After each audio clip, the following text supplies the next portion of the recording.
AI generated videos നമുക്കെല്ലാവർക്കും അത്യാവശ്യം പരിചിതമായുള്ളൊരു കാര്യമാണ്. കാരണം ഇൻസ്റ്റാഗ്രാം എടുത്താലോ യൂട്യൂബ് എടുത്താലോ അതിലൊരു 10 വീഡിയോ കണ്ടാൽ അതിൽ ഒരെണ്ണമെങ്കിലും AI ജനറേറ്റഡ് ആയിരിക്കും. എന്നാൽ അതെല്ലാം കാണുമ്പോൾ ഇത് AI ആണെന്ന് നിസ്സംശയം നമുക്ക് പറയാൻ സാധിക്കുമായിരുന്നു. എന്നാൽ ഈ അടുത്ത് കുറച്ച് വീഡിയോസ് പുറത്തിറങ്ങുന്നുണ്ട്. ഇതെല്ലാം ആദ്യമേ AI ആണെന്ന് പറഞ്ഞുകൊണ്ട് കണ്ടതുകൊണ്ട് മാത്രമാണ് ഇത് AI ആണെന്ന് എനിക്ക് മനസ്സിലായത്. അല്ലെങ്കിൽ ഒരിക്കലും എനിക്ക് ഇതൊരു AI വീഡിയോ ആണെന്ന് മനസ്സിലാവില്ലായിരുന്നു. അത്രയും ഒറിജിനാലിറ്റിയിലാണ് ഇപ്പോഴത്തെ ഈ ഒരു AI വീഡിയോസ് പുറത്തിറങ്ങുന്നത്. അതായത് ഇടയ്ക്ക് വരുന്ന ലാഫും ആ ഒരു എക്സ്പ്രഷനും കാര്യങ്ങളും എല്ലാം തന്നെ പക്കാ പെർഫെക്റ്റാണ്. ഒരു ഫ്ലോ പോലും അതിൽ വരുന്നില്ല. AI വീഡിയോ ജനറേഷൻ എന്നുള്ള ഈ ഒരു പരിപാടി ഇങ്ങനെ തന്നെ മുന്നോട്ട് പോവുകയാണെങ്കിൽ മൂവി ഇൻഡസ്ട്രിയിലുള്ള ഒരുപാട് പേർക്ക് അത്യാവശ്യം നല്ല പണി കിട്ടും. എന്തുകൊണ്ടാണ് ഞാൻ അങ്ങനെ പറഞ്ഞതെന്ന് വെച്ചാൽ നിങ്ങൾക്കെല്ലാവർക്കും സുപരിചിതമായുള്ള ഒരു ട്രെൻഡായിരിക്കും. രണ്ട് പേര് തമ്മിൽ നിൽക്കുന്നൊരു ഫോട്ടോ പിന്നീട് അതൊരു പെട്ടെന്നൊരു വീഡിയോ ആയിട്ട് മാറുന്നു. ഒന്നല്ലെങ്കിൽ അവർ കിസ് ചെയ്യുന്നതായിട്ടോ അല്ലെങ്കിൽ അവർ പരസ്പരം ഇടിക്കുന്നതായിട്ടോ അങ്ങനെ എന്തെങ്കിലും ഒരു വീഡിയോ ആയിട്ട് അത് മാറും.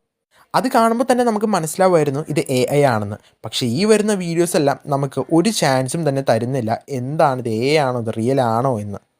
ഞാൻ പറഞ്ഞു വന്നത് എന്താണെന്ന് വെച്ചാൽ ആ ഒരു ഞാൻ പറഞ്ഞല്ലോ ആ ഒരു ട്രെൻഡ് ഫോട്ടോ വീഡിയോ ആയിട്ട് മാറുന്നത് അത് വെറും 4 മാസം മുമ്പ് 4-5 മാസം മുമ്പ് തുടങ്ങിയൊരു ട്രെൻഡാണ്.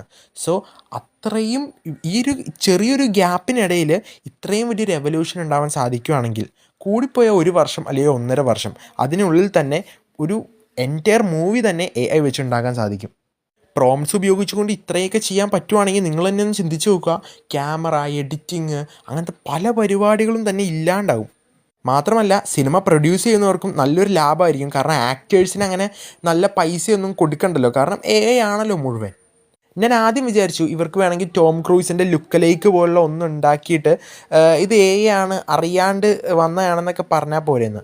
പിന്നീട് അത് ഓഫ് കോഴ്സ് ഭയങ്കര ഓബ്വിയസ് ആണ് ടോം ക്രൂസിനെ സ്യൂ ചെയ്യാം എന്നൊക്കെ വിചാരിച്ചു. എന്നാൽ അപ്പോൾ വേറൊരു കാര്യം കൂടി നമ്മൾ ചിന്തിക്കേണ്ടതായിട്ടുണ്ട്. അതായത് ടോം ക്രൂസിനിപ്പോൾ 60 വയസ്സുണ്ട്.